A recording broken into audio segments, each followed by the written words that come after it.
welcome back and welcome to my very first reading vlog. I know you saw in the first clip the book that I'm reading, and it is none other than One Golden Summer by Carley Fortune. I am so excited to, number one, be reading this book, and also because I'm really excited that I'm finally getting over myself and filming my first reading vlog. I really hope you guys enjoy. The vibes are perfect because it's a rainy day, so this is the perfect day to film a rainy day reading vlog. It's been raining the last, 2 or 3 days, and I'm just making the most of it and just staying inside, feeling cozy. I'm very early into the book. We're just right in the beginning. I think you already saw that I'm on chapter 8. So we're just getting a little bit of backstory on Alice. She is a photographer. She's very passionate about what she does. She is feeling a little burnout though, between she just is going through a breakup. She got dumped by her fiance 6 months ago, so she's kind of still reeling from that. She's dealing with the pressure of her job. She's also a little stressed because her Nana, who she was always very close with, just had hip surgery and she needs someone to take care of her. So she volunteered to be the one to take care of her Nana. And she's like, you know what, Nana, you need a break. I need a break. Why don't we go to Barry's Bay? Why don't we stay at the cottage that I remember going to visit when I used to go see you and stay with you during the summer? So Alice asks her Nana's best friend's husband, this sounds a little confusing, but her Nana's best friend's husband, John, if they can rent out his cottage. She's gonna be staying in the best friend's cottage for the summer. He says yes. He said, or rent it out for the whole summer if you want. It's totally cool. I'm not going to be there. It just so happens that Charlie, the main character, the love interest of the story, he lives next door, and John said that Charlie is the one to call, your right-hand man. He's going to be the one that if you need anything at all, ask Charlie. I'm going to set you up with him. I'm going to give you his phone number and you guys can text. He'll tell you where the key is, and etc., etc. So she contacts Charlie. I don't know how I feel about Charlie right away, right now, because the way that he kind of like talked to her in the beginning, a little bit of banter that they've had so far, I'm like, a little arrogant for me. I don't know. I'd be kind of turned off. Hopefully things will progress from there and they will get better. But just wanted to say that I'm not really sure how I feel about Charlie yet. The way that he talked to her, it wasn't horrible, but he's just a little smug and arrogant for me, like not really my type. We'll see how it goes. She hasn't officially met him yet. They just talked over the phone. They just are getting settled in the cottage, and she thinks that she's seen him in the yellow boat.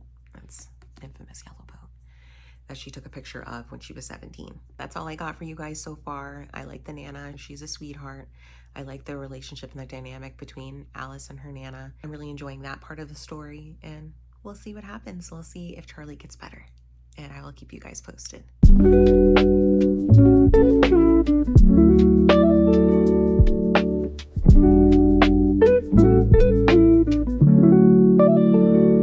So I just have a very quick update on where I got so far. Alice and Charlie have finally met. Alice decided to go on a boat ride by herself. Her Nan's taking a nap, and she has a little bit of boat trouble, and guess who comes to save her? Guess who comes to her rescue? Charlie in the yellow boat.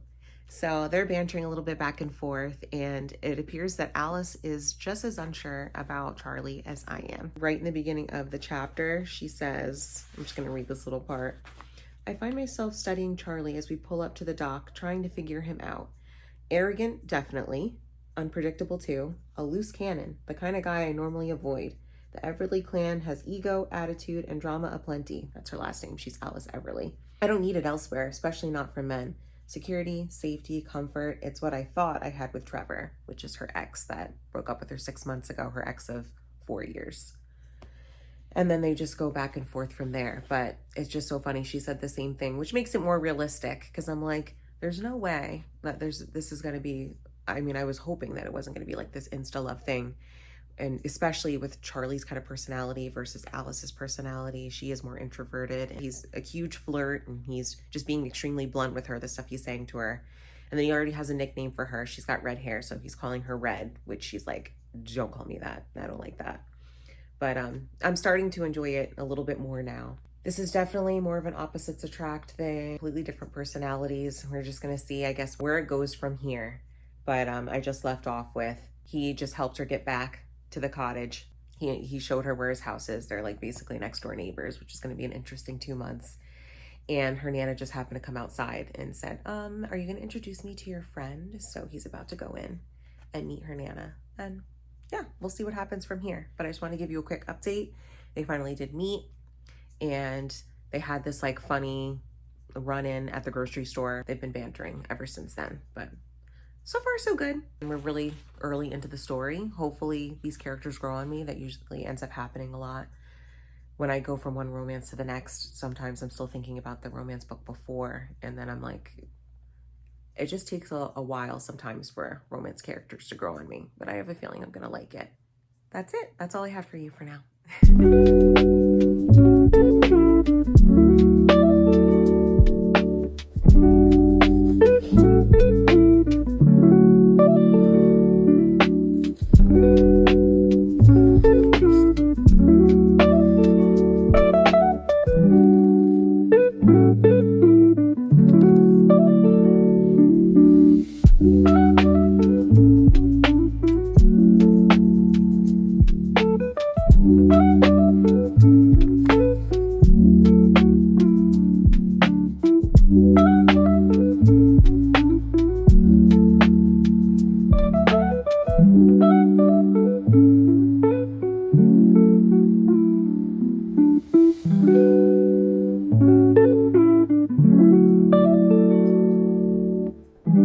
Almost 150 pages in. I just wanted to have a quick check-in just to say that I love when you're reading an interconnected standalone and characters from the other books make an appearance.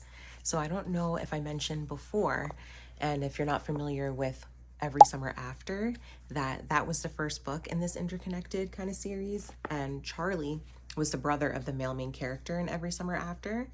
And so Charlie's brother's name is Sam, and he was with Persephone, and the two of them just made an appearance in the book, and I love that. I just thought that was cute. Alice just got to meet Sam and Percy, and I like how, again, like the story is starting to progress. It is very much so a slow burn. Nothing crazy has happened yet. They're still getting to know each other, and there was a really cute scene where Charlie and Alice were riding on the boat together, and they decided to check one of the things off on her bucket list. Again, I don't know if I mentioned that before, but I'm not trying to give away too much of the story. You just have to read it. But Percy does make this list of 17 things that she wants to check off of her bucket list, and one of them was she wanted to jump off a cliff. So Charlie says, oh yeah, we should do that, and he ends up doing it, and she's never done that before. Basically what I'm trying to say is, it seems that Charlie is kind of bringing out that wild side to Alice. He's bringing out more of like the fun, adventurous side, because for the most part, Alice has even described herself or thought about herself like she's someone that's more closed off, doesn't really try new things, and kind of keeps to herself. She's like more of like the quiet one of the family, and Charlie's trying to change that. He's trying to bring that out, even though he's like, you shy? Like, you're not shy around me. So I don't know, it's really cute. Everything's going well so far. I'm very much so liking that it's a slow burn. I like that they're getting to know each other and forming a friendship first. That's more of like the style that I like. I really don't like insta love, or if a couple like gets together too quickly in the book. And then I feel like there's over 300 pages. Like we gotta pace this out. So this is a good thing. So I'm enjoying it so far, but I just want to check in and say that. And I also took a coffee break. So cheers.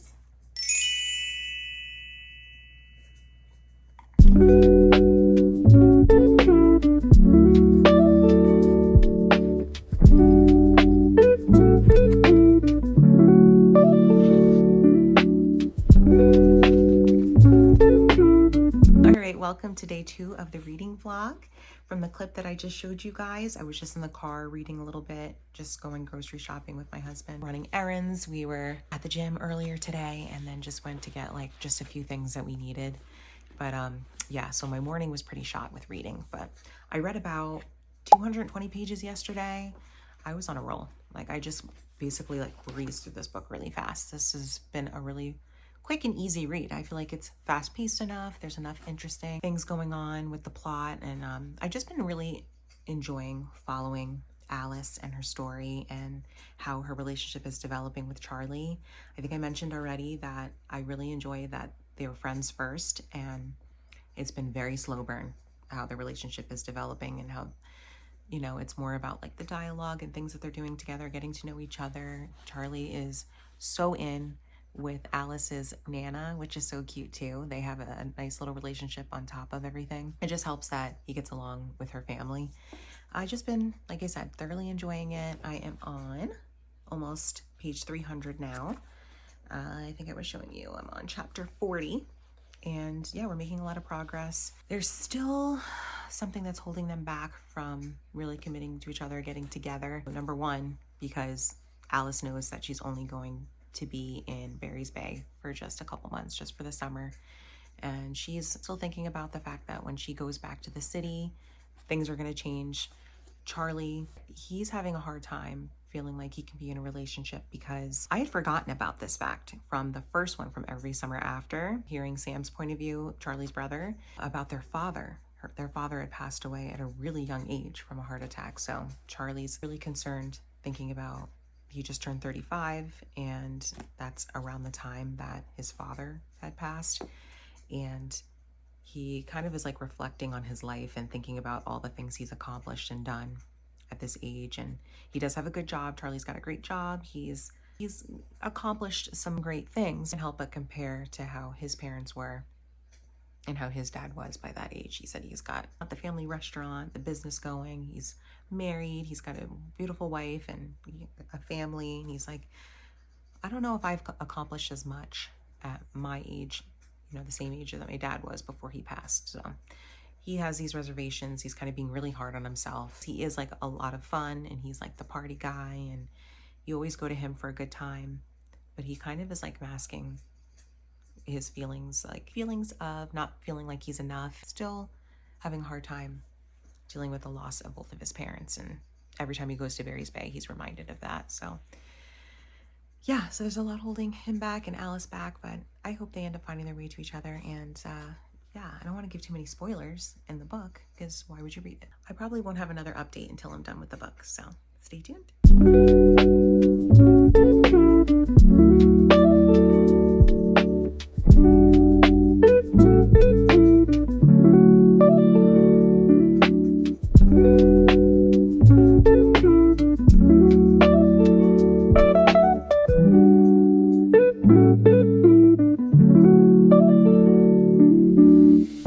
Okay, no spoilers here, but all I'm gonna say is we get answers for what was holding Charlie back.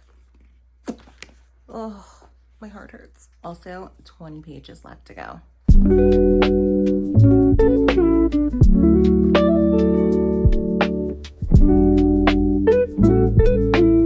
Okay, I'm finished with One Golden Summer, and I have to say, I think this might be Carley Fortune's best book yet. Why was this so good? I just love when I'm pleasantly surprised by books. Like, I wasn't expecting it to be as great as it was. If it's not obvious, I really thoroughly enjoyed this one. I thought this was so good. I might have to give it 4.5 stars. That good. I thoroughly enjoyed the ride. I can't believe I'm saying this, but I am 100% eating my words about my opinions about Charlie in the beginning. He's been redeemed. I am sorry. Charlie, I apologize. I'm sorry for what I said. The banter between the two main characters, Alice and Charlie, were probably my favorite parts of the story, but there was a lot to love. The top tropes I would say for this one would be the lake setting, friends to lovers, opposites attract, and it's spicy. There are so many good quotes and so many sweet moments in this book. I must have saved several moments or just quotes that I really enjoyed, and I did want to read just one for you guys just to kind of paint the picture about how cute this book is. So here's one of them. It's when Alice and her nan are having a conversation together, and it says, I nod and she studies me. When I see you and Charlie together, it reminds me of myself and your grandfather. Because we laugh, I ask quietly. You laugh, Alice. You laugh that big, beautiful laugh of yours. And you're more like yourself when you're together. You're always so busy taking care of everyone and making people happy. But you're different around Charlie. There's a lightness to you I haven't seen in a long time. Like you have the freedom to just be when you're with him. That's because I'm on vacation. Nan slants her head. No, it's because when you speak, he listens. When you smile, he smiles. When you need something, he offers help. When you give him something, he thanks you. Your peas and carrots. I think you found yourself a lifelong friend. You're just saying that because you like him so much. I like Charlie a great deal, but I'm saying that because I see you together and it reminds me of what it feels like to fall in love. I swallow and Nan pats my hand. Just see when the sun takes you. And don't forget, good things happen at the lake. She says that a lot throughout the book, and I thought that was really cute too, that good things happen at the lake, and for sure, a wonderful thing that the two of them met. I really enjoyed their story. I had so much fun reading it. Charlie redeemed himself. He wasn't the guy I thought he was in the beginning, and there's a lot to love about it. It's so sweet. It's heartwarming, heart-wrenching. I highly recommend. It's a great beach read. Perfect for summer. Sorry for the jump scare, different background, but that wraps up today's video. I really hope you enjoyed my first reading vlog. I have many, many more reading vlogs to come. I can't wait to film some more. This was so much fun, and I'm having a great time even editing. Like, the behind the scenes is so much fun as well. Like I said, I have way more vlogs coming up, way more books to read, so many books, so little time. Please let me know in the comments if you have any great suggestions for future book videos. I would love any ideas that you have or what you think I should do with this channel. Always love a good suggestion. If you enjoyed today's video, don't forget to give it a like and subscribe if you want to see more from me. And I can't wait to see you guys in the next one. Bye.